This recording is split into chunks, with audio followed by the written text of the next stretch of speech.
this is Evelyn Lopez. Welcome to Sustainability in Your Ear, the Earth911.com podcast for the week of September 23, 2019, which means we are into fall.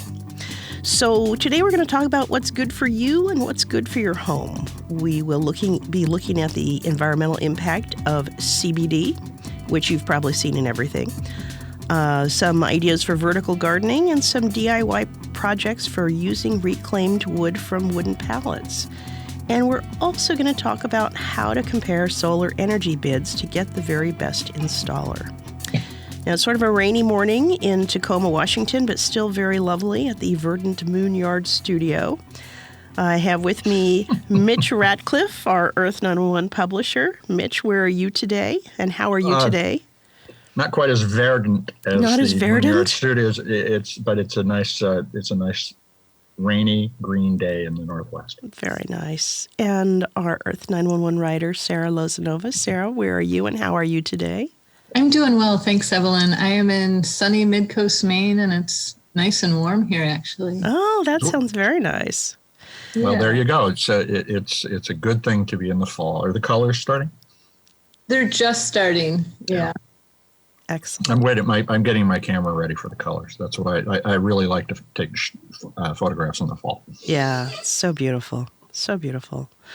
Well, let's talk about some things that are good for you in body and in home. First up is CBD, which is everywhere. I mean, I'll tell you, even at the drugstore Bartell's, I've seen on the sign there advertising CBD products. So it's everywhere. Yep. And used for all kinds of things, but is it eco-friendly? Mitch, what do you know about this? Well, living in Washington State, which was one of the first states to become a legal cannabis state, CBD arrived here roughly 6-7 years ago and has spread all over the country as people realized that it is not a hallucinogen, but has certain medical properties that help you relax, minimize anxiety, and so forth. So CBD is the non-psychoactive part of cannabis, and it is primarily harvested from hemp rather than cannabis. So hemp is a legal crop. It's grown for, amongst other things, and the most familiar reason is to make rope. Oh. So you can extract CBD from hemp, and that's where most of it comes from. That means that most of it is farmed industrially or by farmers who are at least growing many acres of this stuff at one time. And it doesn't take a whole lot of water for hemp to grow. 25 to 30 inches a year is more than enough water for these weeds to grow in a farm. So they're not unsustainable at the farm itself. They don't require much or any pesticide. They don't really need much in the way of fertilizer. So it's more about the harvesting, processing, and transportation of the materials, and that's where you get into sustainability questions. So CBD in and of itself is a sustainable crop, but its delivery in this billion-dollar market that has emerged around CBD, so that now it's at Bartell in a capsule form that you can take supposedly to sleep or to reduce pain. All of that industrial process is not going to be any more sustainable than anything else that uses plastic packaging and ships products halfway around the country in order to get to the market. So that's where we have to think about how we are producing this stuff in order to make it sustainable.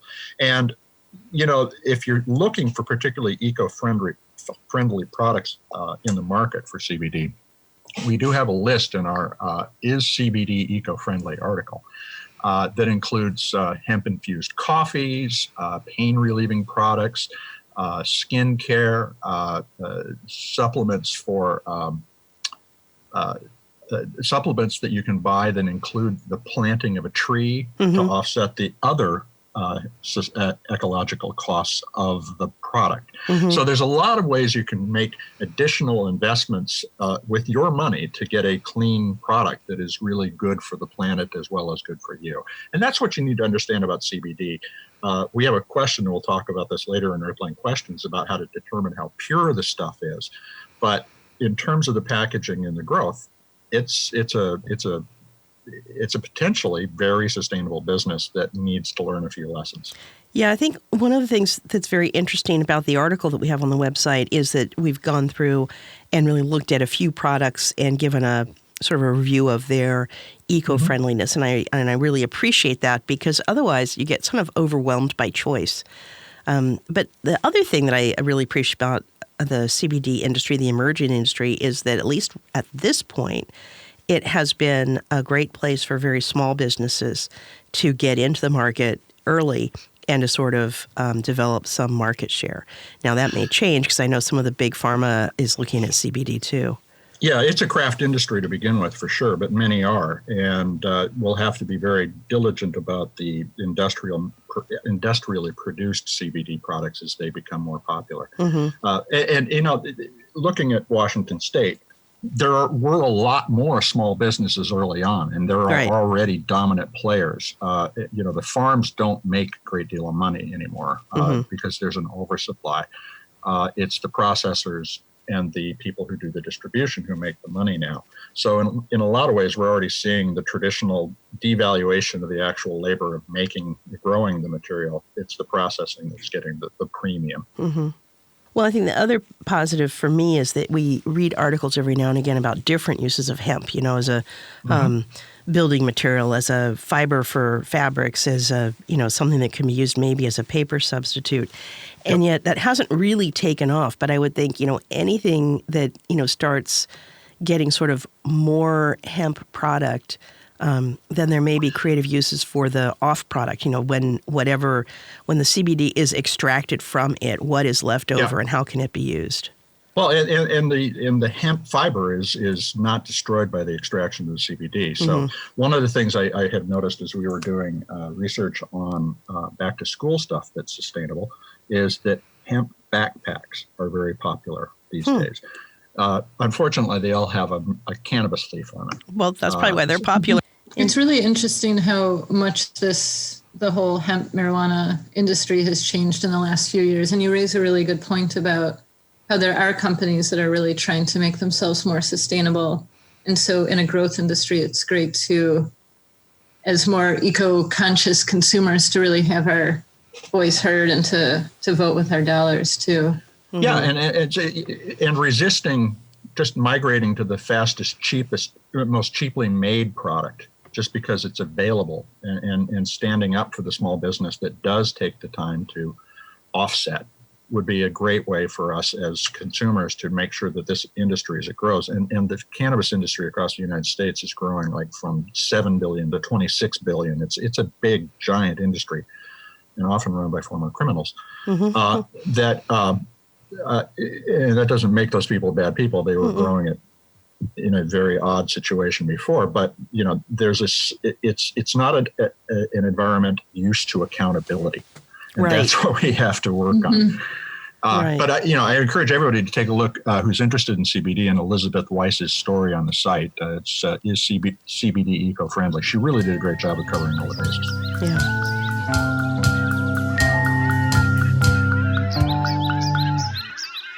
Well, we thought move on from, CBD and hemp agriculture to home agriculture.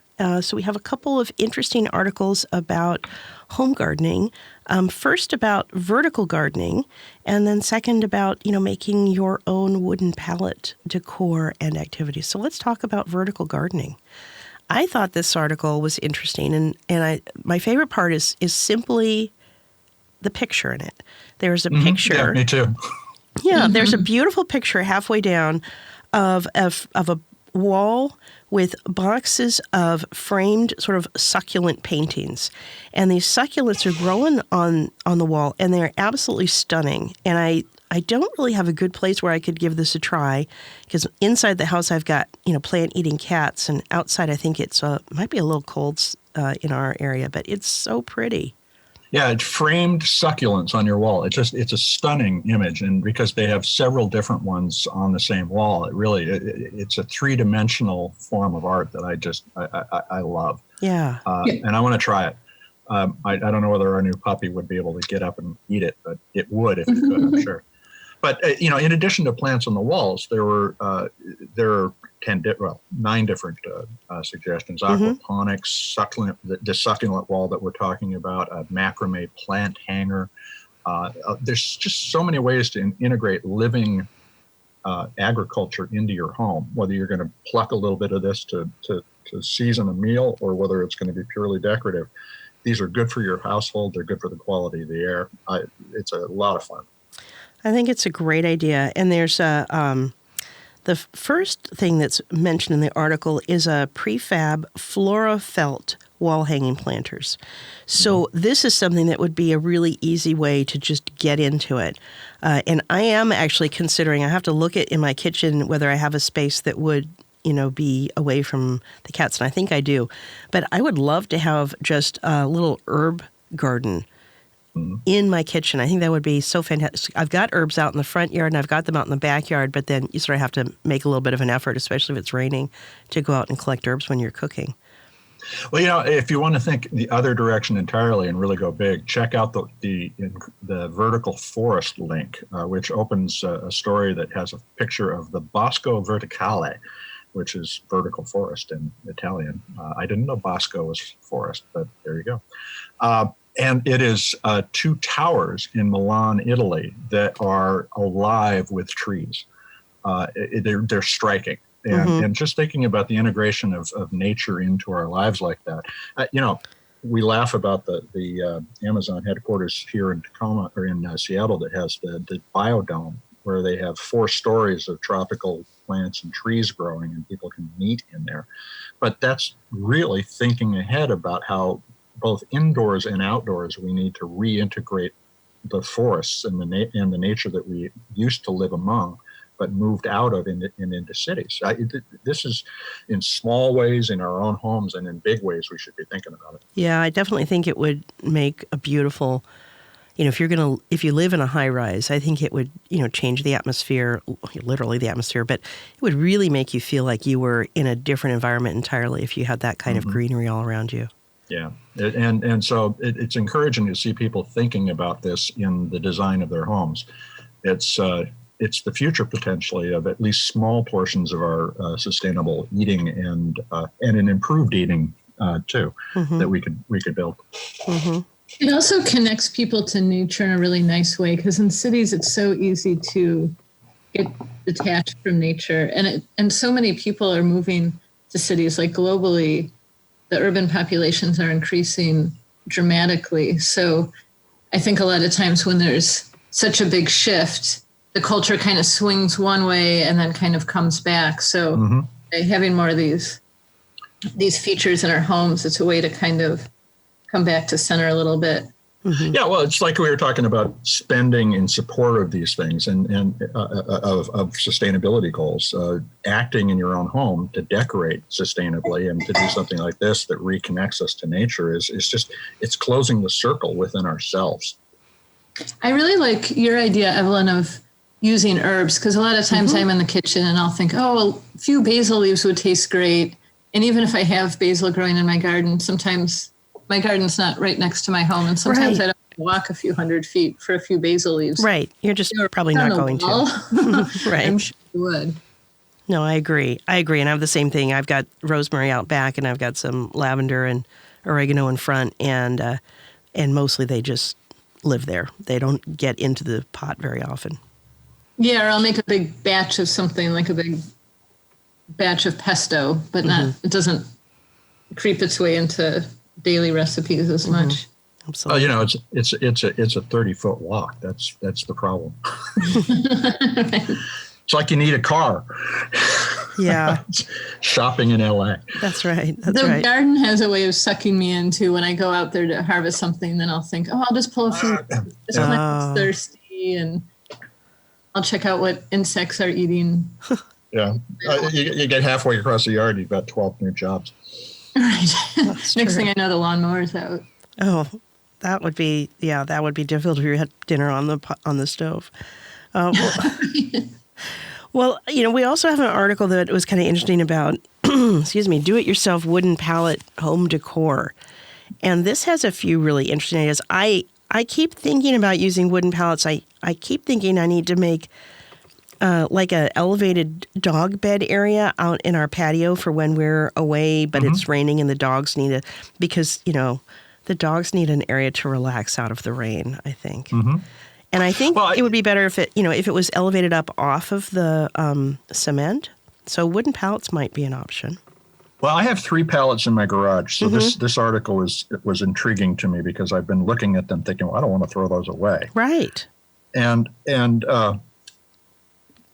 the thing about pallets is there are new pallets and old pallets, and this is really focused more on the old plain wood pallets rather than these new processed wood pallets. But the recovery of that material, and you can stain it to make it look beautiful, and the instructions in the article are great because it walks you through identifying the right kinds of pallets. It even explains how to treat the old nails so that you can continue to use the old nails even if they're rusty in the new construction you do with the pallet itself. So there's every piece is used here. It's very whole buffalo thinking, and you can break these down into furniture, into wall decorations like we were talking before. In fact, these would be a great way to create the structure for the hanging garden. Yeah. And the disassembly and preparation is important because that's how you're going to make this otherwise wasted material into something that will endure in your home and look beautiful. So all the right tools are listed. What you need to know about all of the steps along the way are in the article, and it's a DIY Wooden Pallet Home Decor Beginner's Guide. It's an article we recently refreshed, so we updated all the links and added some information. But Alice Valanassar was a contributor to the site about 2 years ago, and she did a great job with this article, so we wanted to get it out there again. Yeah, I thought it was interesting. But here, this caught my eye. I mean, this is sort of apropos of nothing, but the calling... I have always called this tool a crowbar, but I've heard it's called a pry bar, but I have never heard it called a wrecking bar. It is a wrecking bar. I had to think about that one too. It sounds so wrecking. Yeah. The traditional crowbar is also known as a wrecking bar because they're designed for tearing apart buildings. Makes sense. This article made me think about how when I lived in the dorms back in college, students would take these pallets to bunk the beds because we had 2 twin beds. Oh. Bunk beds, and you could basically just stick the frame into the pallet and it would make this really sturdy bunk bed configuration. Well, that's clever. Huh. Yeah, see, when I was in college, it was milk cartons that we repurposed into everything, but I don't recall using pallets. Interesting. Because of the frame on the bed, it probably just fit in just right. Yeah, well, we built, it seems like every bookshelf in college was made with planks of wood and milk cartons. Yeah. Mm-hmm. Yeah. They're great for moving too. Right. Yeah. Well, that's right, because then you can take your books, put them in there, and take them to the next room that you're in. Exactly. Absolutely. So, Sarah, let's move on to the story that you did, because there's a whole lot of information on solar installer selection and contracting. And I think this is such an important thing for our listeners to know about, because if you're thinking about one of these projects, it's very easy if you do not lay the foundation to end up having it cost twice as much as you expected.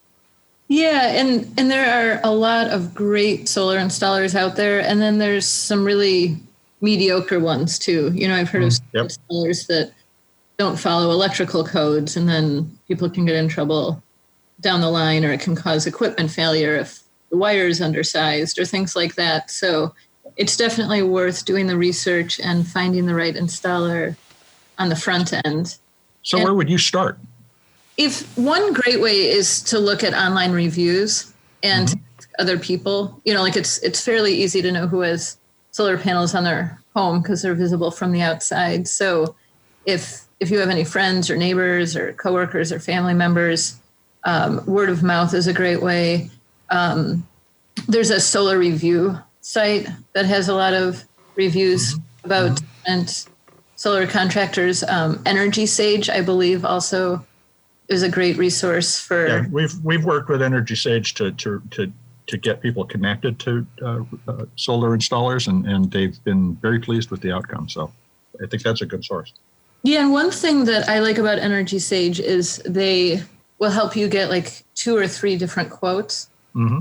Kind of like, if you wanted to get a new roof on your home or build a patio, many people will get 2, 3, 4 bids. And with solar, it's the same way. It's often recommended to get at least 2 or 3 bids. And that's also a way where you can potentially negotiate the price, say, hey, this company can install a system for this price. One problem, though, is that not all solar panels are created equal. So even if you're comparing solar panels with the same wattage output, they won't necessarily have the same output 10 years from now. They don't necessarily have the same warranties. Some people might want all black panels, because they have a more sleek, uniform experience look to them. So that can be difficult because just comparing quotes can get you in trouble. And then another thing. And your eyes will glaze over on all the detail. Mm-hmm. You really need to spend the time to make distinctions. And that's what I think is challenging. And one of the reasons I found Energy Sage so useful to me was they also told me when my house wasn't ready for solar. And a lot of people wouldn't. They just said there was too much shade. Yeah. Mm-hmm. But, there are other people, because I had 3 or 4 contractors come out and tell me too. And the 3 that came out said, oh, yeah, we can make this work. But when I asked them about the questions that Energy Sage raised, it turned out it wasn't going to work very well. Mm-hmm. Yeah. Yeah, and there are different devices that can be used to determine what your solar window is. And you really want to have a pretty good window of midday sun. Mm-hmm. If a fair amount of your midday sun is getting blocked, then it'll just take a lot longer for the solar panels to pay for themselves. And it kind of depends on where you live, what the payback period would be. Right. But if you live in a state, I believe Washington State has some of the lowest energy prices, don't they? So yeah, and we also are mostly non-fossil fuel, except in Seattle. That's interesting. Well, paradox is what life's all about. Another thing that can be helpful is to look for an installer that is Sept certified. That's the North American Board of Certified Energy Practitioners. And so it doesn't necessarily guarantee quality workmanship, but at least that the installer has a fair amount of knowledge and field experience. Mm-hmm. So what would you look for in a contract at the end of the day? I mean, when you're ready to sign the deal, what do you look for?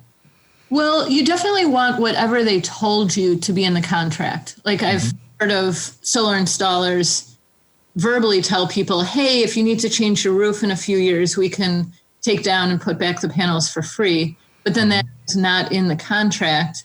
And then a few years later, when they call to get that done, they say, oh, that'll cost $3,000. So kind of like when negotiating any kind of contract, make sure any special promises are in writing.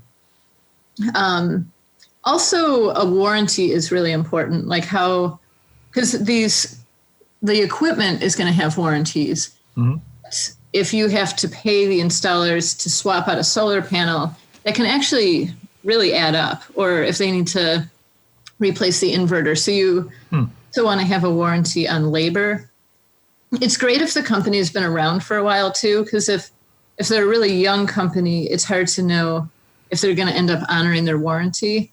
So that's one of the hard things though, is a lot of solar companies have been around for, 5 years or something. So it's a little bit harder to tell if they're going to be around in 20 years. But yeah, and that happens in the roofing business all the time. The same guy will pop up in a different business and run it for 3 or 4 years, make a bunch of warranties and walk away from that and then do it again.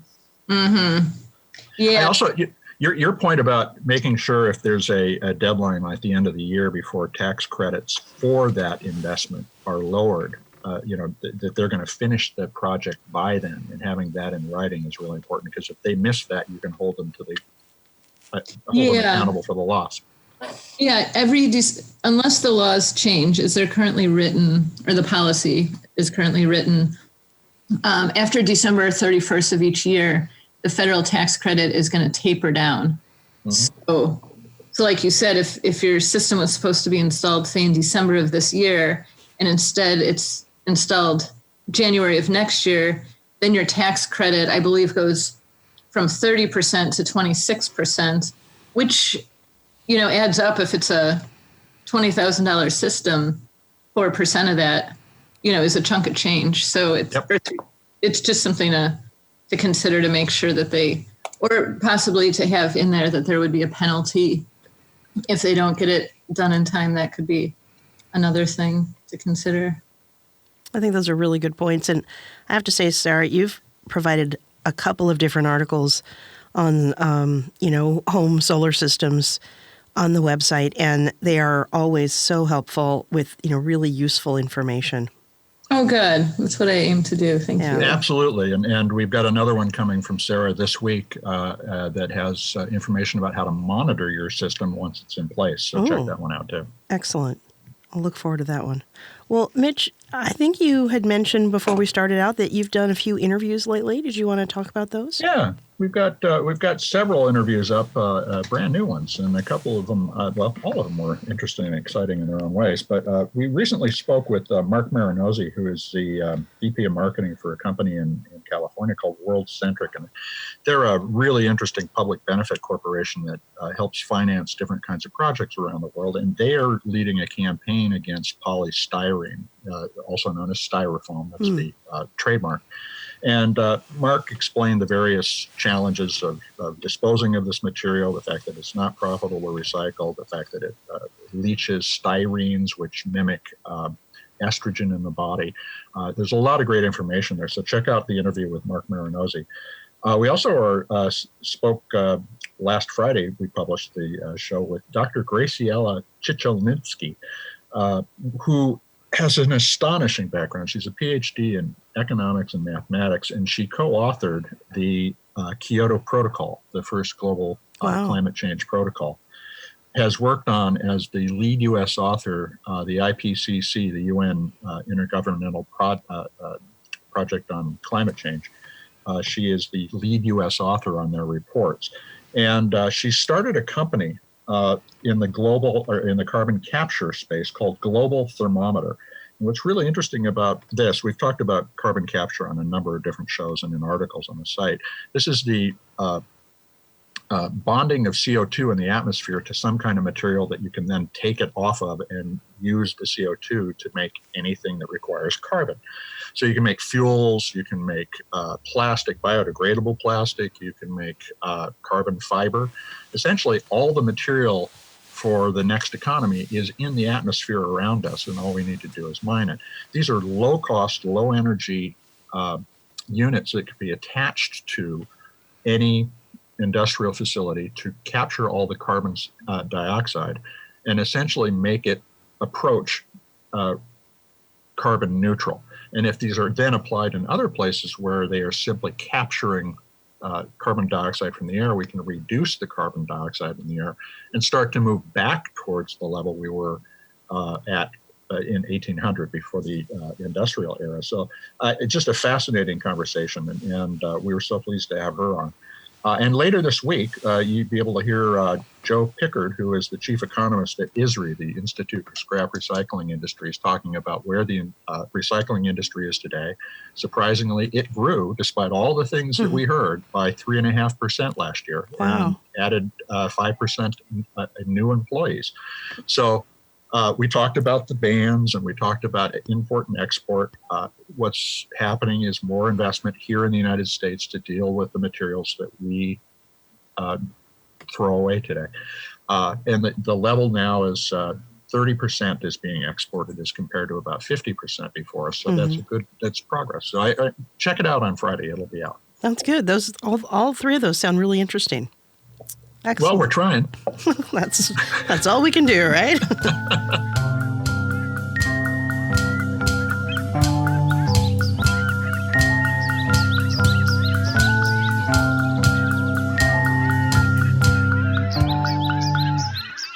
Well, we have some good Earthling questions today. The first one comes from Nita. What I love about these is you just know there's some really, really interesting backstory, but we don't know what it is. But anyway, Nita in Bend, Oregon asks, she says, I have an old bus and I need to dispose of the bus. I have located a place to recycle the bus, but I must remove the foam from the seats in the bus. How do I get rid of the foam and seat covers? Well, this is interesting. Now, if it had been in, if it was Ken Kesey's old bus, you'd have to disinfect it first, right, because of all the intoxicants. But Bend is not a heavily supported recycling environment, and unfortunately, the best option here is going to be to take the seats to a municipal transfer station or to a scrapyard. Yeah. And they'll tear the seats apart. Don't worry about the materials inside, the metal in the seats. Take them out of the bus and give them there. So the Deschutes County transfer station system would be the right place to take those. Now, as for the bus, that's a fascinating thing. That's tons of metal. And, tons of metal.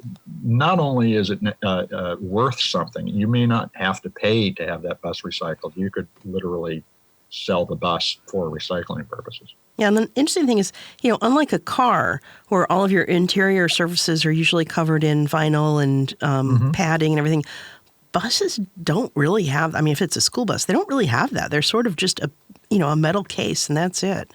Yeah. So that's interesting. Big steel tube waiting to be recycled. Yesterday, I went on a tour of our Commencement Bay, which is just the waterfront of Tacoma.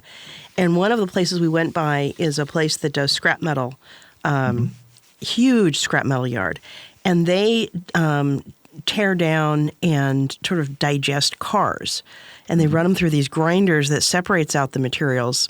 And, the metal gets either shipped back to Asia or used or recycled otherwise. But the rubber and the foam gets sort of ground into a matter, chewed down into bits, and then it gets used in, they said it was used in landfills as sort of a intermediate layer in between the different layers of garbage. So, taking it to a center like a place that takes in autos for wrecking might be a way of disposing of it appropriately. It might actually do more than just go into the landfill. It may actually be broken down and used in some manner. Yeah, and I think Nita's question really revolved around the fact is, do I have to break these seats down and take the foam apart and the cover apart rather than just send all of it to the scrap metal? Yeah, I'd send it all. And what I would do is I'd take given her situation, she's got somebody who'll take the bus, although I think she ought to say, how much is this bus worth to you? Right. That could offset the cost of having the stuff taken to the right place to dispose of the seats. Yeah, I agree. And I would also add in, be careful about dismantling things that are old foam and plastics because a lot of that stuff off gases and, puts all kinds of nasty bits of material into your wherever you be, home, workplace. So it's not necessarily something that it might seem logical to pull it all to pieces, but it may not be a good idea for any number of reasons. Right. All right. Well, here's good question. Very good question. And here's an opportunity, Mitch, for you to get a little bit more in depth on CBD. Valerie in Seattle asks, she says, I found your article on CBD and eco-friendliness informative. As you pointed out, the CBD industry has become huge and therefore confusing. Thanks for helping to point us in the right direction. My biggest question is how consumers can tell if what's on the label is accurate. There have been lots of reports where various labs have found disparities. Despite searching, I've been unable to find established labs, etc., which conduct such testing. This would give me something to look for when sorting through available products. Are you able to assist or at least give me some ideas on where to look? Well, this is a great question. And this goes to the idea of provenance. Where did this stuff come from and how did it get made and how did it get delivered to me? And this is particularly focused on the purity and efficacy of the CBD. But you should be looking at all of it, the packaging, the labeling, the paper the label is on. Is it all being sustainably made and is it recyclable? So let's talk about the potency. Okay. In Washington State, and in most states that are putting marijuana or cannabis into the public market, you have to track the growth of the material from seed to package. That is a delivery at the store. So they do DNA testing on seeds, on the material as it grows. So the plant's tested, then as it's harvested, it's tested, and then as it's packaged, it's tested. And in some cases, they'll even take material off the shelf at distribution and test those to see if they still match what they think they were doing back at the other end. That's done by the Washington Liquor and Cannabis Control Board in Washington State. They've contracted with a number of different organizations to do the testing. So here's the problem. You can't test every single molecule of the CBD because you wouldn't have anything left to sell. So there's variance across all of this material over time. You may be able to say this came from this seed, but what part of that came from that seed? One part of the plant can be more potent than another. So that's where this variance is coming from. And we don't have a way to do this sort of testing end to end that can be accurate down to eliminate the variance. So we have to do what we can do at this point. You can have your materials tested yourself, and those tests cost between $75 and $150 if you want to say, wow, this doesn't feel like there's enough CBD to me. But that really is, if, like in the case of an edible that you mentioned earlier, if it wasn't mixed thoroughly, that's another reason that you'll see variance in the potency. Yeah. So there's a lot of just, we're getting better at making this stuff. And what I see in a lot of investments in the cannabis industry is more focus on making sure that you're controlling the dosage. Yeah. So that is, it's not that just everything will solve itself, but that's being worked on. I would urge Valerie to be very thoughtful about the whole process rather than just the potency of the CBD, because that's what's going to contribute to ongoing consistency. There are also a number of companies that track the industry and have at various times looked at, what it's packaged in, but not from a sustainability standpoint. Just, are these packaged in glass, plastic, and otherwise. So there are market companies that could potentially step in and start to offer more of the sustainability information as well. One of the significant ones is Headset.io. I'll disclose that I'm an advisor to the company, so that take everything I say with a large sack of salt. But they have been tracking from grow to distributor. That information is available for the businesses. And as we've talked about on the show a couple dozen times now, business has pioneered a lot of our sustainability practices, but that we're not getting the visibility into that. And I think there's a lot of opportunity to become a source of validation and reference about what's the best product and service in terms of its potency and consistency. Yeah. I would also add, for people who are in Washington State, and I don't know, but would assume that other states that have legalized recreational use would be the same. But I have found that going to the shops, going to the dedicated commercial cannabis shops, the folks working there are very knowledgeable and very helpful.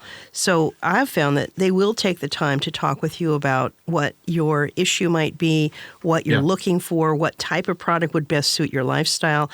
And so at least in Washington State, what I would do is I would go to the pot shop, the cannabis store, rather than going to Rite Aid or Bartell Drugs and picking up a product that has CBD in it.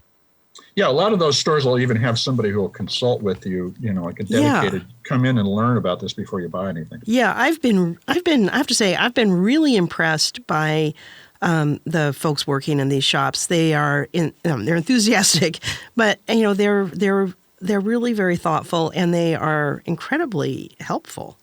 Yeah. So and the stores are making plenty of money.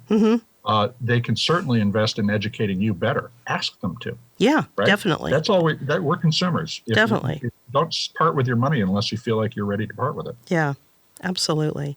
So our last question, this is an interesting one too, one we've probably all faced in one way or another, but Gina on Facebook asks this. She says, my workplace recycles batteries. Can you tell me if it's advisable or necessary to place single-use or rechargeable batteries in plastic bags before we put them in our cardboard drop box? If so, can you tell me what kind of plastic bags would be best and where I might get them? I would really appreciate any guidance you can give me. So Gina's question is one we get a lot, and we do have guides to how to recycle single-use and rechargeable batteries on the site. So I would encourage everybody who's got this question to go look at those two articles. The basics are with regular batteries in A, B, C, and D batteries, all the ones you're used to buying off the shelf. Mm-hmm. Those are not, it's not necessary to tape or cover or put those in a bag. It may be convenient to put them in a bag, but then the battery recycler has a plastic bag that they don't have a recycling system for, so I wouldn't bother. Yeah. And so, for instance, as proof of this, TerraCycle's battery boxes, you can just drop the batteries in the box. Now, if you're talking about a lithium battery, on the other hand, and those are increasingly used in phones, which are often not removable, but in the case of drones are. And they're removable with drones, and they aren't even hard packs. They're soft, like squishy. Ew. Little bags of lithium. That's kind of weirdly alarming, isn't it? I mean, right. Well, squishy bags from a pollutant standpoint, and the fact that these things, if they're compressed, can explode. Oh, okay. So you want to, if you have a lithium-ion battery of any type, you need to tape the contacts on it, and you need to put it in something that won't allow it to be crushed. Because if it's crushed, it can burst into flame. That would not be good. So lots of details about that. But if you're just dealing with regular, traditional alkaline cell batteries, those don't need the tape. They don't need the box or the bag. Well, and I would, excuse me, getting over a cold here. I'd add into that, Gina, if the box doesn't tell you to put it in a bag, then I think you're fine just popping the batteries in. I know our curbside recycling will take batteries in Tacoma, but specifically tells us to put them into a plastic bag. And that's so that they don't mix in with the other recyclables. So usually the bag is either because there's a concern that you might have some old batteries that are kind of leaky, or to keep them from contacting other things that also might be in the vicinity of the batteries. But if you've got a dedicated space in your workplace that has a battery collection box, I don't think you need to put a bag in for that. Yeah, the reason that those rules are in place is to help the recycling system identify and capture those materials. They're not there for safety. Absolutely, absolutely. All right. Well, that's what we had for this episode of Sustainability in Your Ear. We really appreciate your Earthling questions, and we are very interested in your feedback. So you can send us an email at feedback@earth911.com, and you can find this podcast on all of your basic podcast platforms, and always on the earth911.com website. And we'll see you next time. Thanks, everybody. Thanks.